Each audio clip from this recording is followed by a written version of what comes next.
boxer, black boxer. White quarterback, black quarterback.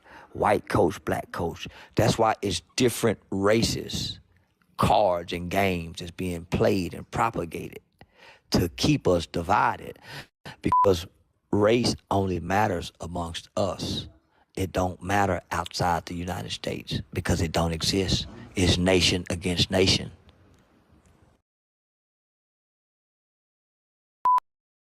Mr. White. So with it? Can you hear me? I can hear you perfect. Already, man. What's up with it, fam? What's going on, man? First and foremost, I just want to let you know we are honored to have you on this interview today. Man, I started watching you about 2 years ago. I was one of those people who were caught up, who were still lost, who were worried about things like, is he snitching and all that type of stuff that was irrelevant. And I just want to let you know all the game that you've given, I have applied 100% of all game that you've applied, and that's how we made it here. So I just wanted to thank you, and I appreciate what you do and how you put your life on the line for our people first. Thank you. Already, man. Appreciate that, man. All right. Nigga, this the new game, homie. The internet is the new block. It's the new trap. It's the new hustle. It's the new trade school. It's the new university. It's the homie. It's nigga. It's it. So, in the future, AI go knock out probably 70% of jobs that humans can do in reality world, except like changing alternators, rebuilding transmissions. So people are naturally gonna be economically slaves, not necessarily where they're gonna be whipped on the back. They're gonna be slaves who can go home. They're gonna be slaves who don't have to live on the plantation. They can go home. But by such and such time in the morning, you better have your back here on this plantation working. You're gonna work for half the day. You're gonna work for half the day. You're not gonna be able to take off to go to your kids' luncheons. You won't be able to go off to go to your kids' award ceremonies. You won't be able to take off to take your kids to the doctor. If you get sick, you won't be able to get a lot of sick days, or you're not gonna be able. So it's coming to that. So if you break it down, if you look throughout America in blue collar jobs, the manufacturing sector of the job world, most warehouse jobs are working 12-hour shifts. Truck drivers are driving 16 to 18 hours sometime. So most people are working half the day. You sleeping 4 to 6 hours. That's a slave life. But we don't see it as that, right? So at work, we're slaves. When you log on to social media, you turn into a digital slave because you're on here and everybody is making money off of your labor, your intellectual property, your time, your energy, your pictures, and your posts, and you don't get nothing in return. So most people are digital slaves when they log on to here because they don't know how to tap into the monetization. And this is a multi-trillion-dollar industry just by you logging on, all the advertising, all the commercials you watch. So why not tap into each social media platform that you own and figure out how to get paid off of it? Facts. That's 100. So the first question that we have for you today is, we watch your channel on YouTube that's called Game Related Podcast. We noticed when you were doing one of your interviews, you spoke about the United Nations. If you were on the podium today speaking on behalf of Black people, what would you say to the United Nations? That Black people need to be identified as a nation and not a race. Because we could never get what's due to us because of our classification and how we're identified. We're not a race of people. We are a nation of people who was brought to a land and trapped in bondage and oppression, right? The United Nations says that this country owes us reparations, just like every other nation of people have got reparation. We are the only people on earth who haven't been reparated. So with that being said, there's an open seat. There's an open seat at the United Nations for us. We don't have nobody to speak for us at the United Nations. So that's the first and foremost. I would claim us as a nation. Our name is nigga. Our name is nigger. Our religion is niggerism. We have a flag. So we first have to re-identify and reclassify ourselves to the world. We are not black Americans. Black is a color. White people don't identify as really white. They go whatever German, Irish descent that they have is what they identify with, their bloodline. But we don't have a bloodline because our bloodline was mixed up by way of inbreeding, slave breeding. This baby sold that way, the mother sold that way, the father sold that way. So we don't know our bloodline. Well, Mr. Charles, do you know what steps it take to get to the UN? Somebody to buy a ticket and fight and talk. Stop trying to go to DC. Stop trying to meet with our congressmen. So that take these passport brothers, homie, who done went and done things across the country, across the world. But if we all made a cry, we all made a plea. We did it for George Floyd, and got the United Nations attention for George Floyd. Got the entire world's attention. Come on now. Yeah, so we don't have the time or the luxury to do it, but we can create a student council. There's a student council member in middle school that's running for student council. There's a young lady that's gonna graduate from the next high school graduating class. She's gonna graduate the top of the class, cum laude. There's a young dynamic young black dude that made it out the hood that's just now for the pass the bar exam, and he's gonna become a lawyer. Instead of him going to become a public defender, we supposed to be grabbing him and grooming him to go to the United Nations for, because he understands law and no law. The person who go to the United Nations have to understand law and no law. That's what Johnny Cochran died trying to do, homie. He was the one that was going to the United Nations, but he died on us. Right, Mr. Charles. All right, the next question I have: what do you feel like the state of black youth is today, and where their minds are today? There's no hope. There's no hope. The state where they at is they're at destruction. Today's youth is the most self-destructive youth that the world has ever seen exist. The mind state is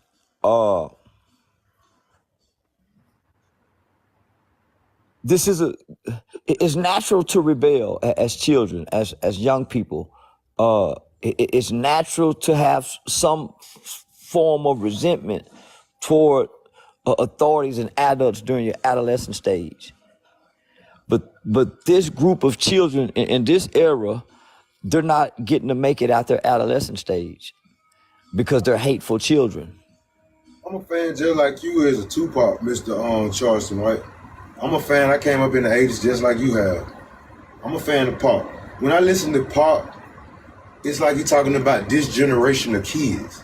I got out of that when I listened to him. He was. About this generation of kids. He wasn't talking about us. What I see now, I see Mr. Charles, that I don't see any black pride, and that's scary. Well, pride. You can't have black pride if you ain't got black love. You can't have black love if you don't have self-love. You can't have self-love if you ain't get mother love, father love, grandma. You got to get some love, some form of affection. But in our race, I'm looking at our race, and I go state to state just like you. And I see our race is the state they in, the kids, the state of mind these kids are in, man. I don't think we'll make it to 2050. My generation and your generation, it's something wrong with this generation of humans, because they're scared. It's like the Willie Lynch syndrome is sitting in them. It's like they're scared of the youth. And I'm one of the ones who ain't scared of the youth. Me and you almost the same person, but in different Uh, bodies. We got different situations. that's cause we don't live in the home with them. The people in the home scared of them. That's why everybody else scared of them. And I witnessed that, and I see as I go, Mr. Charleston, I'm like, I'm looking at the homes and I'm looking at the parenting. I'm like, ain't no discipline in these homes. And then when I come out in society, being that I'm an 80s baby, you know what I'm saying? I came up under love and all that, and giving back and giving that and respect, yes sir, no sir. When you see an adult talking, you don't talk. You don't talk back to an adult. You let the adult handle the situation. What I'm seeing self-description like you see, and I listen to these Tupac songs as regular. I'm seeing the self-description. I don't see no growth in it. And the parents ain't trying to see it. It's like everybody's caught up in this social media life. And it's just our people. Because I go around to different states. It's the Mexicans working, their kids working. I have all my friends are from international from overseas and all that. All of them are working people, working families. I got Mexican friends, Jamaican friends, Haitian friends, and all their families together. And I only see this happening to the Black Americans. That's the only people I see this happening to. So what I'm saying is, I see it's like that M Ultra, it's like it just pinned it on us. I ain't trying to say it's a race thing, but what I'm saying is it's something wrong with us as a whole people. Something's going on. And this music is not affecting these other kids. I'm going to these households where these other kids and other races are. Their kids are not acting like our kids. I think this problem came from when we was young. I heard kids used to say this, man, when I grow up, I'm not going to raise my kids like that. But then I used to go to church, and they used to always say, spare the rod, spare the kid. And now I get it. And we're in a predicament right now where the kids have no God. Nobody's teaching about God. No one wants to go to church. Everything's corrupt. Brother, did you come to preach or you gonna let me talk too? Oh, I'm sorry, sir. Fam, you left out the crack era because no other race was giving crack like us. You left out the civil rights generation when they came in and put the welfare down. They didn't do that to nobody else.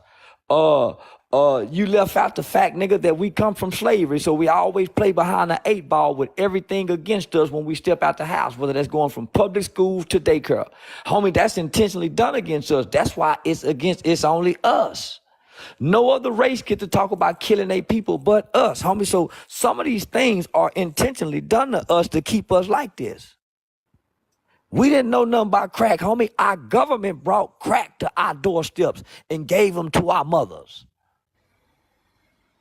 Think about that, my nigga. But we didn't know that till now. Till Freeway Ricky Ross came out and they giving us Snowfall. They did that to us, my nigga. That changed the trajectory of who black people were. The crack element. Because that took our grandmothers from us. Our grandmothers started sleeping with our friends. Our mothers, all kind of stuff started happening after that to black people that had never happened before. And then after that, guess what? The kids who was born to those mothers, they came along with a new form of biological chemical warfare called ADHD, putting the kids on the psychotropic drugs while their mothers was on drugs. They did that to us, homie, if we go be real. So these are the crack babies. These are the kids that they gave Xanax to, Prozac to, Adderall to when they was talking ADHD, when they should have been talking school suspension and whoopings, when they took mama and them hands off our my nigga. We ain't just went bad. We was done bad. We ain't just went bad, my nigga. We are not aggressive, violent people. Our brains and our nature are not even wired like that. That's why in the movie Django, they showed you the difference between a white man's skull and a black man's skull. Nigga, we not violent. We took on their nature. This is their nature. We mimicking something that we're not. We're going against our nature, homie. They are programming us. That's why it's a such thing as radio programming, television programming, and news programming. We are being programmed, my nigga. We're not being raised. They want to allow our single mothers to raise us because she got to work. They won't allow the daddy to come back in the home because it's too beneficial for baby mama to keep him out. Those are barriers and that's placed in the way because of our race. Only because of our race. So, since we know this in this information age, we got to stop looking at us and start looking at the babies and come with a strategic plan to go indoctrinate third graders, just like the gay community target kids, just like the prison system target kids. We got to start marketing and intentionally targeting third grade children, not teenagers, third graders, first graders, second graders, and indoctrinate them into what we want them to believe, just like the school system do. You fight fire with fire. Yes, sir.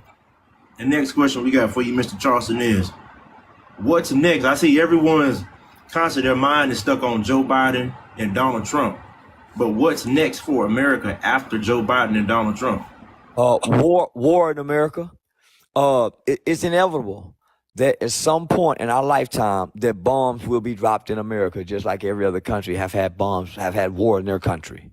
Just like what we're seeing in Ukraine and Russia, it will be here.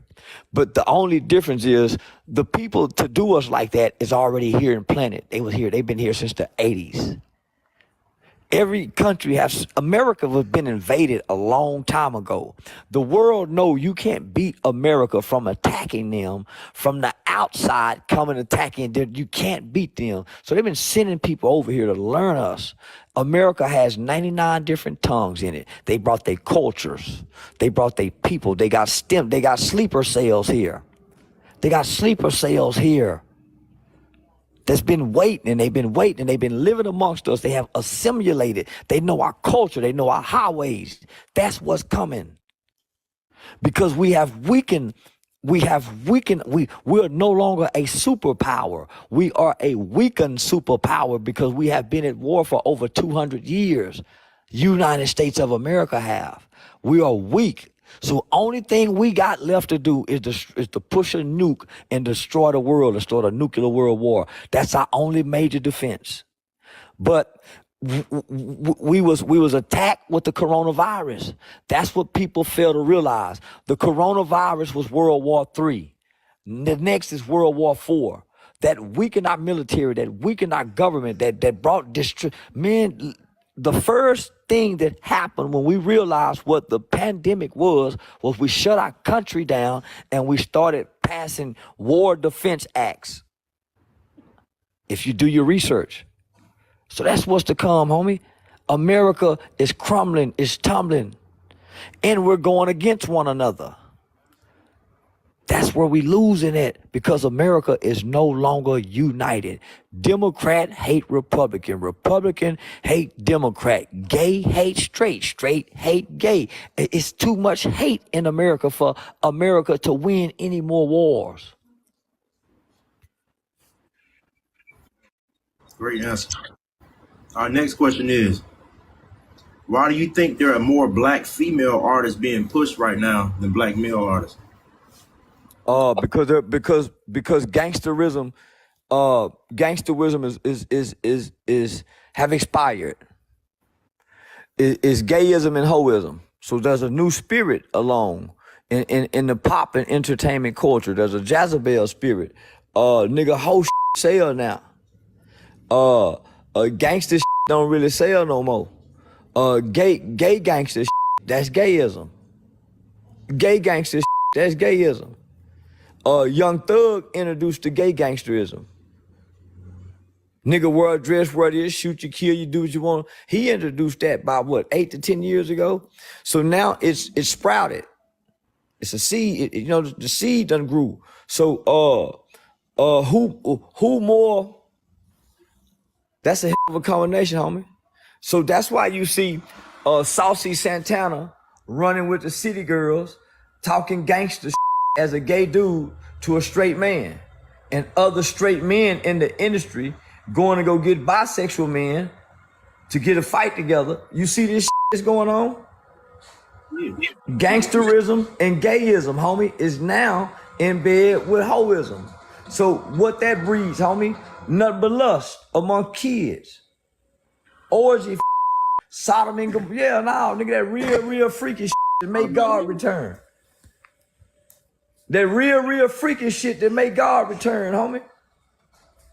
So that's what we seeing. The end. Yeah. We seeing the end of mankind, nigga. That's what we seeing. Shit. Come see. All right, my next question. It's been 27 years since Tupac died. Why do you think they're coming after Keefy D now, 27 years later? Oh.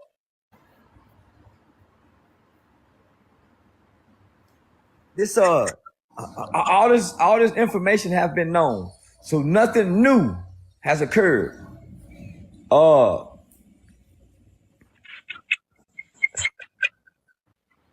I think they playing on us.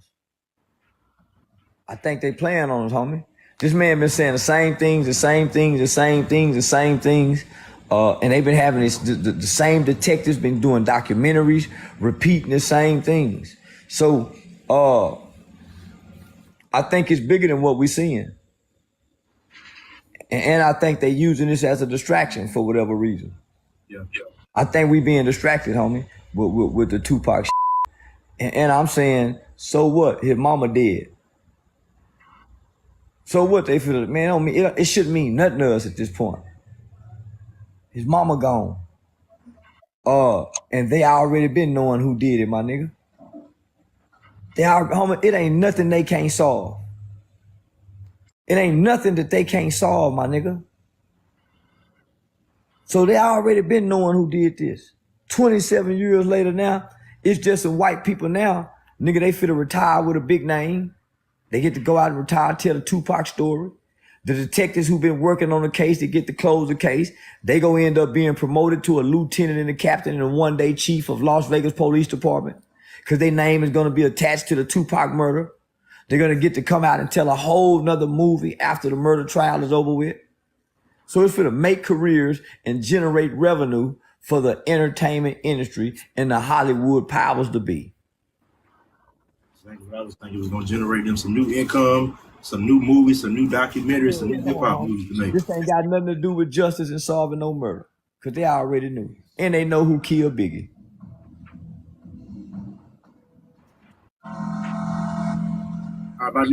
My next question is, why do you think most male celebrities like Deion Sanders, Shaquille O'Neal, Jamie Foxx, and Young Jock are required at some point in their career to wear a dress to be successful? But they wouldn't take the That's why. Nigga, I brought a dress, but I ain't taking that Cause they think cause some of them like that dick. So they give you options, they don't force you. They lure you in. Yeah. Listen to me, homie. They give you options. They don't force you. They lure you in. Or they put you in situations. They take you through media training, as they would say. And in the process of media training, your gay publicist or your female publicist is gonna have a gay hairstylist. And all of y'all are gonna be staying in the same multi-million-dollar house during media training. But they're gonna keep you and the gay dude close to each other where y'all can share bathroom just in case you like gay dudes, and they can they gonna put you in situations. So when you see these niggas in dresses and they seem like strong, straight men, they got women's, that's because they don't like they didn't want to take the this was their option. Because they don't force you, homie. They don't force you. That's why when you enter into their world, it's not by force. They don't force nobody into that world because you ain't gonna keep their secrets. If you're forced in, they give you options. Which door you want to go through? And them niggas pick their door. You gotta pick your dough. You gotta pick your door. When you want to go through, when you want to get to the light, you gotta pick a door to go through. No. My next question is, and this is a very important question I think needs to be addressed in the black community. Why are black men failing to lead their households? We don't know how. We don't know how to love, and we don't know how to lead. You have to be trained up on to do that, homie. The homie said it earlier. He said, "Spur the rod, spoil the child." But it also gave some instructions to the parent, not just to whoop your ass. Nigga, it says train up a child in the way. Training, not raise. There's a difference between raising and training. We was raised. We wasn't trained. So even the Africans, when they got to 13, they went off in the jungle and had to go through the training with the village leaders. White kids go to Boy Scout, get some kind of boy training. Nigga go to football, get some type of training on how to lead, whether you get to flip the coin. Nigga, so military training. All men get training. What training we got, nigga? Other than mama whooping and correcting. And in the process of mama whooping and correcting, who you watching love mama? So when you get with this little girl done been raised to be strong, nigga, to be independent from you. Cause they done already told her when she leave this house, don't you rely on now, mother. So she done already been raised to be independent from you. So how she's been raised not to trust you and go against you, nigga. You ain't been trained to show her. So how she go listen to you? You ain't been trained to show her. So it becomes about what y'all feel. That's why she can't trust you to lead, because it's about what y'all feel. You ain't got no training. All right, my next question is, where do you think how did the no snitching policy begin in the black community? Where'd they come from? From the gangster niggas who got the niggas who was scared of them not to, and then the niggas who was tougher than everybody, they snitch. It was the gangster niggas who put the no snitching rule down. Y'all better not snitch. Only when it came, they broke the codes. You can go back and look at all the mafia bosses who told. They was the ones who put the rule down not to, only for them to do it. That still goes on now. That's why the G niggas who tell get to come back and still be G. Come on, my nigga. It used to be, nigga didn't have to tell. If it's 4 of us, one of us go just take it for all of us. And we did that because I know you gonna look out for my kids, you gonna go make sure mama trash taken care of, and you gonna put a little something on my books. Yeah, you might fuck my woman, but nigga, you gonna do this for me. Them rules and codes of ethics don't exist no more. Where nigga, I can raise my hand and say I did this so all 3 of y'all can go. That's how it used to be. But the niggas came along, homie, and it's always the nigga at the top who broke the rule. It wasn't the niggas at the bottom. The niggas at the bottom stayed loyal, would sacrifice their family and their kids for the niggas at the top. The nigga at the top, when he would give up the niggas at the bottom to get off. That's why this shit don't stay. That's why it ain't no more loyalty. The nigga at the top came up with a rule that he kept breaking. So that's why it's no honor amongst thieves. You would be loyal to this nigga, homie, that's got the homie, and he'll give you up. You his shooter. That's what John Gotti done to Sammy the Bull. That's why Sammy the Bull gave him up, nigga. They couldn't have got John Gotti without Sammy the Bull. But Sammy the killer. John wasn't the killer, Sammy was. So slavery, Jim Crow, heroin, gangs, crack, abortion, and no snitching, and gangster rap have been the most detrimental elements to black people's civilization in America. So go back and play this and take those things down, homie. The no snitching is in there with crack, Jim Crow, slavery, abortion. Yeah.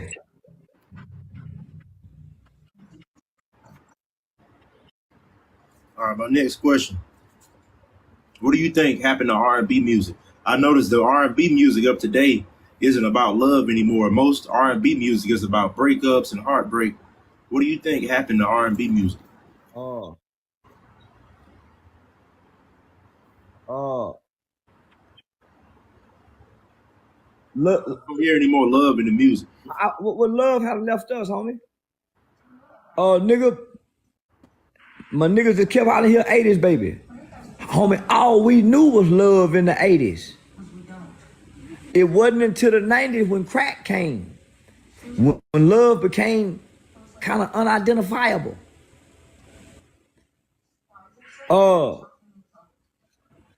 Homie, crack did something to the hearts of our people.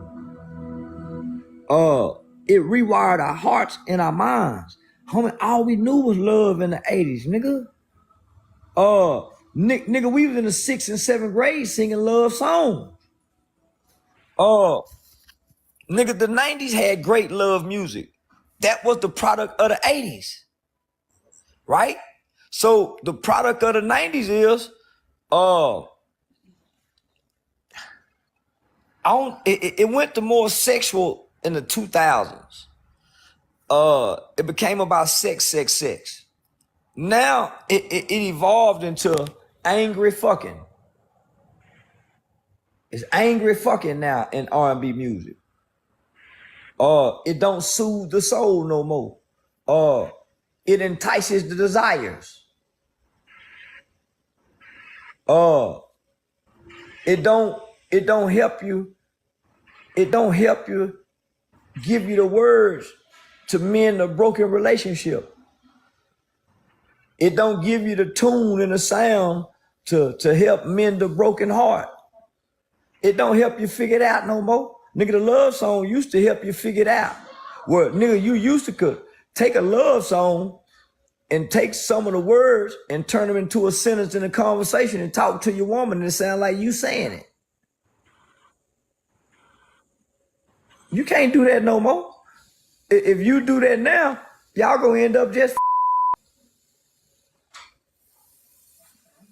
So if you look at the R&B, on top of what we see in rap, what we seeing with homosexuality being propagated and promoted to children and not being discreet about it, it's more like a lust spirit that America is being bred to have, where everybody just gonna be having in the future, just like Sodom and Gomorrah. And what's that's gonna end up happening? The older perversion people is gonna go back to like the 1920s when a 30-year-old man wanna have a 15-year-old wife. That used to be legal in America. Go back and watch Color Purple. Motherfucker brain, because we're going back to being poor again. This country is not being born rich again. So imagine the rich man, because we worship and idolize rich people. Imagine a rich man showing up in the ghetto. He want the poor woman's 16-year-old daughter. He give her $100,000. R. Kelly did it. Good for you. Come on now. But imagine when the conditions get worsened, because America is going to the rich and poor status. It won't be no more in between. Nigga, either rich or you're poor in 20, 30 years. It won't be no in between. And so that's why you starting to see they'll take Dwayne Wade's son, rather than promoting him when he was his son, where he can be a prideful young man. They helping him be a prideful young woman. They promoting him as the girl. But when he was a little boy, they wouldn't tell us nothing about him. When he was trying to be a boy. What if they would have promoted him with what he was trying when he was trying to be a boy? When he thought he was a boy. Imagine what kind of boy he could have been had they gave him the light then.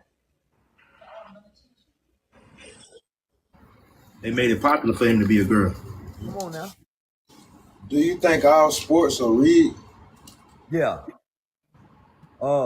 Because the gambling that goes behind sports and in the underground world supersedes what the players make. Vegas got their hand in everything, my nigga. We saw that with that fight, and I didn't even watch the fight, but just the aftermath of that fight. Homie, yeah, made you go watch the fight and see.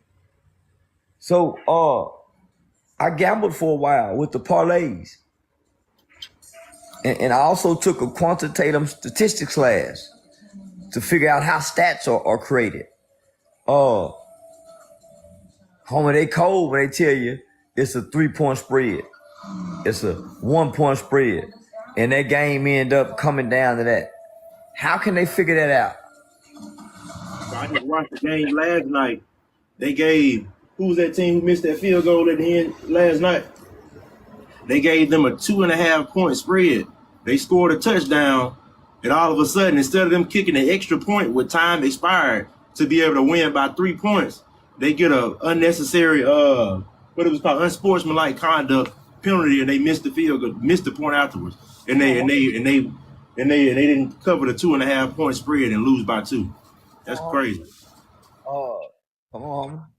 Let me just say this. That world, that underground world, is so powerful. It got John F. Kennedy to become president. Nigga, those people helped his daddy help him become president. When Donald Trump got ready to run, those people, nigga, do what they do and shake what they shake to make things happen.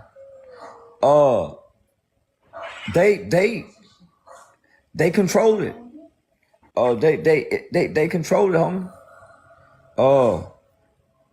They bet on everything, my nigga. That world bet on everything. And you don't know the faces of the players. That's how you know it's so powerful. Hey, who you think gonna win the election? Let's go around. You think Trump gonna pull it off?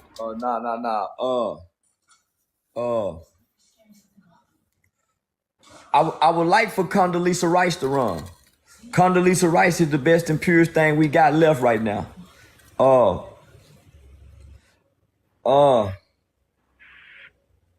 I think they gonna give us Biden again. Because Biden is a puppet. Biden is a puppet for the Ukrainians. They've been doing business over there for a long time, homie. Biden is a puppet for the Chinese, and they one of our enemies. He a puppet to them, homie. Biden is one of the oldest living government officials. Outside that other woman just died in the 90-something. He's one of the oldest living. He's been in there a long time, homie. He owe a lot of people some favors. He been in there too long. It was never designed for them to be in there that long. If you study it's social studies, it was never designed for them to be in there that long, because once you're in there that long, you become absolutely corruptible. Absolute power, absolute corrupts. So that's why George Washington and those powers to be said that we're only going to do 2 terms. Because if you're in power for so long, homie, you corrupt. And he's corrupt.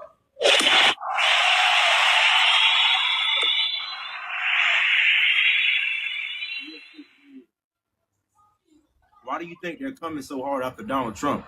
I see they've never came this hard for an American president before to try to arrest him. Why do you think they're coming so hard after Donald Trump? More government officials was identified, arrested and charged for child trafficking under his presidency. He's a businessman. He's the first businessman to sit at the president White House and run America like a corporation as it should have been instead of trying to run it as a country. When you run it as a country, you see what's happening. America became a corporation in the 60s, I believe. Probably earlier than that. But this is a corporation. That's why you never hear them speak about the American citizen. You don't even hear that term anymore. The American citizen. You don't hear people say citizens' rights. Because once we became a corporation, this is not about racism. This is not about socialism. This is not about classism. This is driven by capitalism. This is a capitalist country now. So your rights don't mean too much, but you do have some rights. And what are those rights? Your consumer rights. You are no longer a American citizen. You are an American consumer once they pass the Consumer Reporting Crediting Act. That's why you hear the media refer to us as the American consumer. Well, we're identified as consumers now, homie, because this is a capitalist country. Capitalism. We stuck on socialism and racism. Socialism is a motherfucker getting your food stamp, welfare, stimulus checks. Racism is the that we can't see that we think we can see. But nigga, if you tap into capitalism, you can beat racism. So they tricking us with the racism. That's why the black man can't create economics. If we tap into capitalism, we go start creating economics. Nigga go back to trying to sell a little dope. Nigga go start trying to hook up radios again, cut grass. But we squabbling by racism, homie. So we missing capitalism. Capitalism trumps citizenship. You got more consumer rights than any other rights in the world, homie. If you complain as a consumer, nigga, you get more for your bang and your buck than you do an American citizen complain about what rights you don't have. Because of the Patriot Act, homie, we forfeited our rights as American citizens to our government because they tricked us out of fear of terrorism. So because we agreed to have the Patriot Act, we don't have American rights anymore, but we do have rights as consumers. My next question is, the United States was sued at the United Nations and International Court by Iraq for war crimes and genocide, and they were convicted. Why do you think nothing has been done about that? Who's gonna tell America to do with what they conquered? Who can come make America pay for the people that they conquer and oppress? The United Nations also said that they should give us and they owe us reparation and that we are being treated inhumane and unjust in this country. They made a statement. But who go tell America what to do with they niggas and they saying niggas? We're a conquered people. What do you think they're gonna? Now go ahead, fam. I said, what do you think they're gonna do about the border? What you think about the border? The border is a play. The border crisis and the border issues is top 5 threat to black Americans. Not securing those borders, homie, is probably that's a grave threat to us. Because they don't come as allies to us. They come with their culture and their people, and that's it. Our only ally left, homie, is the white American that grew up here, went to school with us, like basketball, like LeBron James, like Steph Curry, like a little rap music, not necessarily gotta like black girls, not necessarily want you their sister, but that's our greatest ally, homie. It ain't them foreigners. It ain't them Mexicans. It ain't them Chinese. It's the white man who love his country. That's what I say. That patriotic white boy. That patriotic white boy, that's our ally when this shit go to getting crazy. This is our land too. He brought us here. We best friends. The white man and the black man is best friend. That's why they don't get along. That's why they always getting into it. That's why they act like they hate one another, but they really best friends. Like two brothers. Go back and watch Archie Bunker, nigga, and George Jefferson. George Jefferson, nah, homie, that's the white man and the black man. They really, and that's the product of what Obama was. Obama was raised by his white racist granddaddy who had a black friend, and he sat and listened to them talk. That's how Obama learned to be who he was.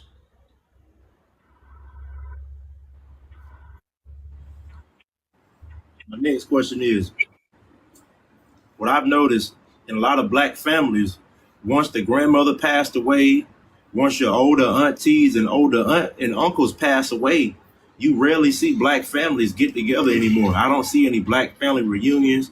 I don't see black families getting together during Christmas time or Thanksgiving time. Everybody's doing their own thing in their own household. Why aren't black families getting together anymore?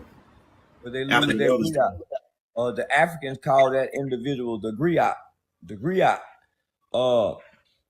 Naturally, the griot is a oral historian. So Africans were oral historians. To remember everything, homie, you got to have a great mind, even when you're old. And to be able to remember different recipes, different ways, remedies, different ways to do things. So to remember all this so you can teach this, right?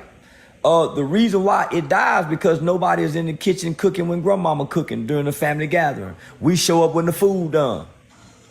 Nobody's in the kitchen getting the recipes. Nobody's going over there sitting at the foot of the bed talking to her, asking questions, drinking from the river of the old. Sitting at the feet of the old, nigga, picking up what they dropping down. Ain't nobody doing that no more. We shame the old now. That's why young kids think something wrong with being old, and they try to make you look bad for being old. Because we never learn to get from the old. So when grandmama gone, homie, our whole family gone, cause we don't know nothing no more. We don't know who her mama was, who her daddy was. We don't know nothing about the family no more. So guess what? We lost in the wilderness when they gone. A family divided. So now we don't eat together no more. And now our children grow up in a world alone by themselves, and they once had a family, and they don't have no family no more because they lost connection by way of their parents. The grown-ups get selfish, homie, and realize that one day I'm gonna be gone, man, and these kids gonna need each other as family so they don't feel alone in this world, homie. But because we fucked up, we drag our kids over here in the corner. When we leave this earth, they by themselves. They don't know their cousins. They don't know nothing inside their family to connect. They just vulnerable out here. Same thing we was just saying. It's like we got family members who haven't even met their cousins. We got family members who are 10 and 11 years old who are cooped up in the house who haven't even gotten an opportunity to meet any of their family members. It's like families aren't how they used to be back in the day. You know how in white families, if you got a meth addict nephew, the family still supports them. They're gonna take him to rehab. But if it feels like if you have flaws in the black community, your family cuts you off. Why do you feel that? But they'll have these on and off relationship with their friends. They'll be more forgiving to their friends than they would their family. That comes from bitterness. That comes from bitterness, homie. That's the unhealed childhood trauma. When all the family is so quick to dislike and hate and not talk to one another. That's the bitterness in the family that's getting passed down to the kids. Cause the kids want to know their cousin over there. The kids want to play with their cousin, but they can't go play cause mama and daddy don't like each other. So that's the curse that you put on the kids. The white man don't do that. The white man don't divide the family. So when we get grown, like right now, at some point, nigga, somebody in the family got to say, man, I'm gonna be the one to do this. We're gonna start having Sunday dinner, such and such, such and such. At least once a month, we're gonna have dinner over here. Somebody got to start making that sacrifice. I watched my mama put the family back together doing that. And right now today, nigga, every Sunday we got to be at mama house, nigga. Grandmama go be over there. And the ones that don't like each other don't speak to each other. But them kids go in their backyard and play, get on the trampoline and all that together. They don't know this is going on with the grown. They miss their cousin. Like, these kids don't even get to meet their cousins because of beef that the cousins and the aunties and the mama that had from 10, 20, 30 years ago. What you got next, man? Well, Yeah, I can't. Where this podcast go be at, my nigga? I like this podcast. Y'all got some straight up legitimate questions too, man. I like this. Yeah, for sure. For say we've been taking notes. I'm telling you, everything that you say, we're not some of those people who just listening. I'm applying everything. I have a Schedule C nonprofit. I started my channel. Everything, every step, all the game that you gave, I'm the one of those people. I'm game related. I applied everything. My TikTok channel is monetized. I got products. I'm selling on TikTok. Soaps, shea butters. You got a nonprofit organization?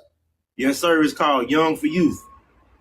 Yes, sir. I have my own nonprofit organization. I'm reaching out to the young youth in any way possible that we can help. I'm trying to get them from ages from 5 to 15. Perfect number. Perfect number. Nigga, that's a perfect number. From 5 to 15. Another thing I wanted to ask you. I was listening to the radio a couple of weeks ago, and there was a study that came. I don't know if it was from the National Child Society, but they had a study that said children who are introduced to a tablet or an iPad before the ages of 3 years old have learning deficiencies. How do you feel about that? But because it dumbs down the brain. It reduces your ability to critically think. So when you give a kid that shit, homie, the kid is soaking up. But because the phone does so much, the kid don't get to soak nothing. We had Legos to tap into that side of our brain. We had crossword puzzles to develop that part of our brain. They don't have that. They're just watching videos, cartoons, another kid. So nothing's developing and igniting the brain. So, man, it's like the little be retarded. Yeah. Be like I don't say it like that, man. Yeah, because for one, homie, the engagement of humans is the critical part of brain development. Homie, being able to play with other kids, going outside, getting nature. When you get that motherfucker that phone at 1 year old, homie, nature don't exist to him no more. Going outside is not thrilling and appealing. And it's almost like it's a drug. They become addicted to the thrills that phone create. So what that phone does is all it does is taps into the dopamine side of the brain. It's like having like this little dopamine that just kicks off like, so man, they be retarded. Yeah, I can see it. I've been working with kids for too long. So part of one of my examples that I talk about is soon as a child begins to understand life, right from wrong, stop that, don't do that, and starts getting on the parents' nerves, the phone becomes the new pacifier. When that motherfucker cries somewhere, they get that motherfucker the phone, he quit crying. He cry for man, listen, the baby be eating looking at the phone. The baby be getting bathed and eating at the phone. Baby be getting breastfed looking at the phone. You know, when I was little, when I was like in the 80s, when I was little, my grandma raising up. When she know we were comprehending, she'll make up hit something in the track and she'll be like, take that to the track can. What? You can do that, you can comprehend the sheep, and it's over with from now. You finna get sprung. Yeah. If you can say boo boo, pee pee, you can learn how to go pee. That's right. If you come tell me that you in this pamper, you got good, this is your you learning. You can be directed and instructed now. But you handicap them when you continue to let them pee. Yeah. That's where Kotlin come in at. Oh, that's why it's important to give them Legos or crossword puzzles, shit that they got to figure out. It's important to tell them, go in there and find it. Mama, I can't find it. Tell them where it's at and let them find it. You don't go get it. Let them get frustrated trying to find it. That's what I do with my son. My My son just grandma turned used to 5 do months. us like that. Yep. Yeah, let them get frustrated trying to find it. Then after a while, you come, let me show you where it's at. This is where then you walk them through the instructions. After you see they just can't find it, but make them exhaust their brain at first. That frustration is going to make them try to come up with different mechanisms and different ways to try to figure it out. Versus you just crippling them and doing it for them. Yeah. What do you think about when they say lightning hit Hawaii? Did you think that was lightning? With the wildfire. No, that's the game they put down when the California burn up every year. That's about land control, seizing land and taking land. I know I haven't seen not one interview from a resident who was in Hawaii. I haven't seen not one interview or anything from any president who displaced. Yeah, that's about seizing land, taking land, acquiring land, and rebuilding land for development. Those are development phases that they go through to force people to buy land and all type of things. Can y'all hear me? Yeah, I hear you perfect. Yeah, we hear you. But now, homie, everything that the media shows us now should be questioned severely and entirely.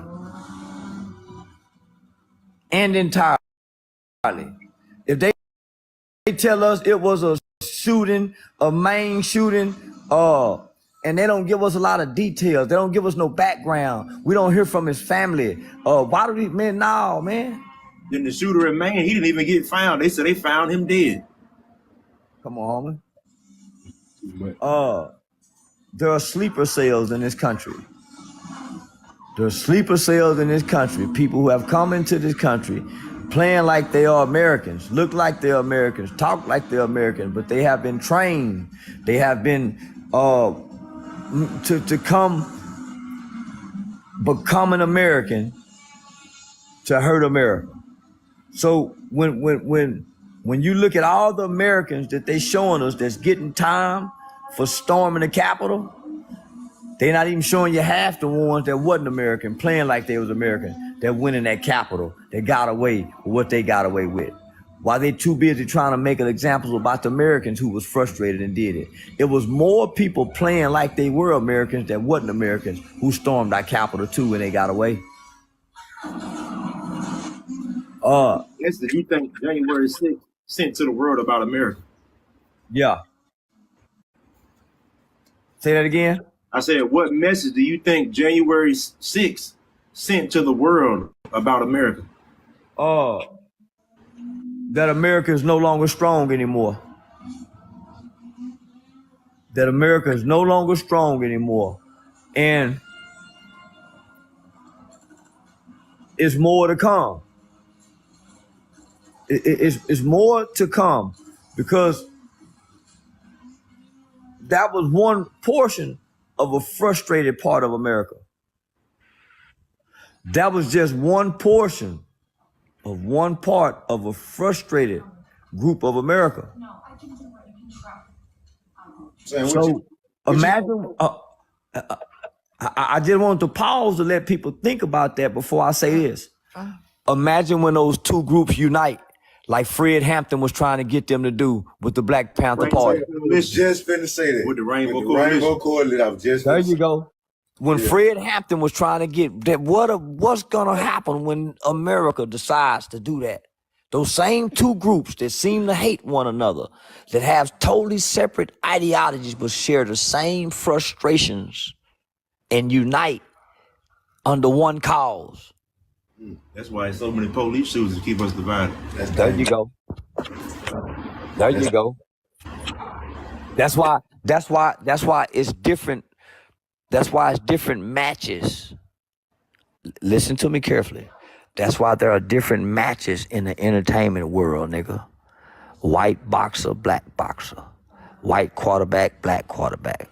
White coach, black coach. That's why it's different races cards and games that's being played and propagated to keep us divided, because race only matters amongst us. It don't matter outside the United States because it don't exist. It's nation against nation. Thanks. Facts. Big facts. Well, Mr. Charleston White, I don't know if we hit our 30 minutes yet, but I know we have touched on a lot. I really appreciate you, man, for coming out for this interview. This is 22,000 likes, my guy. We got 22,000 likes. I'm looking at, my guy. So yeah. I really appreciate that. These are a lot of things that needed to be addressed in our community among